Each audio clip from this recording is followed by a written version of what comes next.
Hi friends, I want to share with you a few shortcuts about my arroz con pollo so you can make it in less than an hour. I'm making it on a rice cooker, that's the first one. And one of their cups is 3/4 of a regular cup. So if you're using an American cup, add more liquid. I want the rice to be loose, not sticky.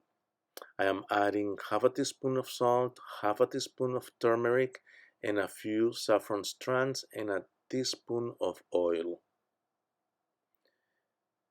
My chicken broth has salt already. That's why I reduce the amount of salt in the rice. Add the broth and cook. Once the rice is ready, see how loose it is? It's not sticking. Now reheat your chicken, your shredded chicken, and add it to the rice and mix.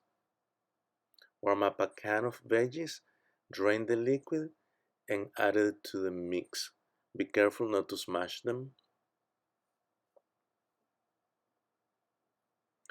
And my secret is the juice of one lime or lemon that's gonna bring the dish together.